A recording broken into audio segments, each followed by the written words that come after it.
How are we going to bring the Watchtower down? That's what a lot of ex-Jehovah's Witnesses are always talking about. And we've tried to expose lies and expose cult tactics and disfellowshipping, allowing children to die from blood transfusions. The list goes on and on. I want to give like kind of a new approach or a different approach. Some of you have thought of this before, I'm sure. I know some of you have. And that is the approach Jesus took to the Jewish religion of his day. Of course, we know Judaism still exists. Christianity did not obliterate Judaism. But what he did is, instead of just pointing out the flaws of the religion, which he did, he also sought to fulfill its prophecies. Whether Jesus was a real figure or not, it's an interesting way of looking at things. I don't think that the Christian religion was necessarily some charlatan religion that was just trying to trick Jews during that time, or trick people who believed in Judaism. I think it was genuine. I believe that early Christians were having spiritual experiences that were making them realize that they were one with God, one with all things. And that's why they said they were sons and daughters of God, like in the book of John. Jesus said he was the Son of God. From my view, he was a human being just like us, born from regular people. The Immaculate Conception and all that, that's just, I'm sure, some sort of myth that was created. But I believe he realized his oneness with God, and called himself a son of God, or a son of the spiritual world, a son of the Spirit, born from the Spirit, not from this world. It was just kind of a metaphor. Anyway, I think they started realizing those things, and the things in the Hebrew Scriptures that came from the Spirit, different prophecies that were talking about spiritual realities, they fulfilled them. They were the embodiment of the things the prophets had seen. And because of that, they were able to start a powerful movement that took a lot of the power away from the religious authorities at that time. And my suggestion for ex-Jehovah's Witnesses, including myself, is to do something similar. Seek not to destroy, but to fulfill the Watchtower. And a lot of the things they said. When I was still a Jehovah's Witness, we were meeting to go out in field service one day, and the conductor of the meeting that morning, I think his name was Jason White, and he said something that stuck with me to this day. He was talking about, when you're out door to door, don't attack their religion. This is what he said, and it still applies, and it's just a principle that's true. He said, don't attack their religion. He said, if you went up to a homeless man who had a piece of moldy bread in his hand, stale, moldy bread, if you went up to him and tried to take that bread away from him, he would fight you tooth and nail for that shitty bread, right? But if you came up and gave him a fresh, nice loaf of bread, he'd throw that stale bread away. And so that it's kind of obvious what I'm trying to say here and what he was trying to say. If you give them something better, they'll get rid of it. They'll get rid of their religious views that aren't as good. Not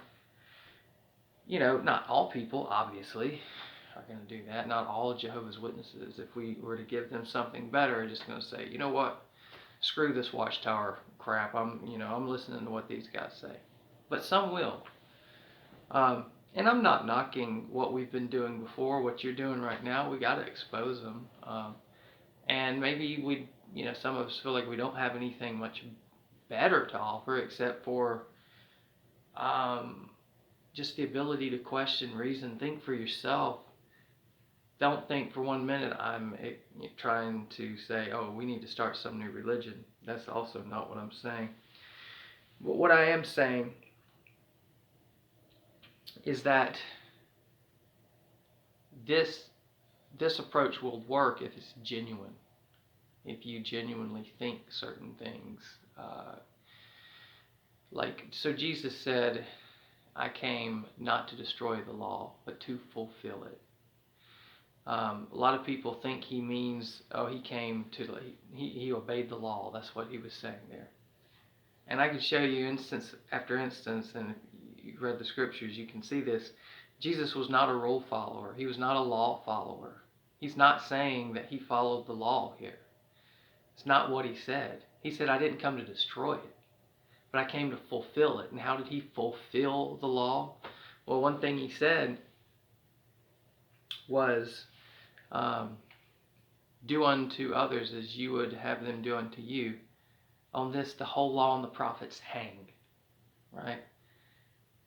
So if you follow principles like that, just do to others as you'd have them do to you. That's fulfilling the law, And the other thing, when they ask him, what's the greatest commandment? Most of us know. He said, love Jehovah your God with all your heart. And some would say the Lord your God. I'm not here to discuss that either. Doesn't matter to me. But love God with all your heart and soul.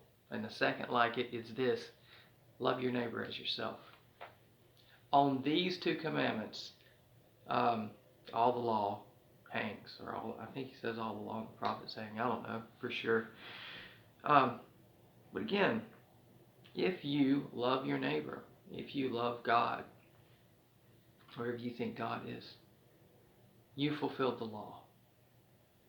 And if you read deeper, you see that there's all these different archetypes in the law and the Mosaic law that Christ, and I would argue many early Christians, not just Christ, fulfilled. Just the lamb being slaughtered for atonement in the law covenant. The priest killed the Christians because they were questioning and going against the ecclesiastical authority at the time. There's parallels to that with what we're doing with the witnesses. Clear parallels. Now, they're not actually killing us, but they are spiritually killing us, shunning us. Some of us have killed ourselves I've almost died drinking. Like I got pancreatitis. Self-inflicted, suicides and just self-destructive behaviors. So it's a similar thing going on today. The Jehovah's Witnesses have created a law, kind of a law code. Instead of being like the early Christians probably were, following the law of love and not all these little letters, not following the letter of the law. They've created all these laws that they disfellowship people for. It's like they're stoning them to death. It's just like the Mosaic law again. And what did Paul say? That the law is a tutor to the Christ. A tutor to the Christ. But following the law is not what the Christ would be wanting you to do. So how do you fulfill their religion? That's one way. Just loving your neighbor, loving God or the Spirit or life, however you view that. But as I've talked about in several videos, the whole notion, that the thing that makes a Jehovah's Witness different than all other Christians is their belief that you will live forever on this earth with a perfect body. That is something that can be achieved nowadays through science. This is a Newsweek article I just read. Young Blood says Silicon Valley is out to hack the process of aging. I don't know if you see that. And in this article, it's kind of funny. It's talking about these experiments they've done giving older people, or yeah, I think they've done it with people now, definitely with mice, young mice's blood. And it makes these older mice grow young. Now, they don't believe in blood transfusions, right? Yet Jesus said, drink my blood, eat my body, you'll live forever. So these interesting parallels, these interesting things that are happening today, as I've talked about before, they believed that, at first Armageddon would be in 1914, and then everything would change. But maybe it is changing right now. And to fulfill their religion, and this is just one way. This is just one way. You can fulfill it by living according to love, right? But what if we took up science? What if we took up the science of anti-aging, the science of reversing aging, and begin to help our relatives who are still Jehovah's Witnesses and friends who are still Jehovah's Witnesses to reverse aging? What's left? Why do they need their hope anymore if they're growing young again? This seems radical, right? But I'd like you to look into it.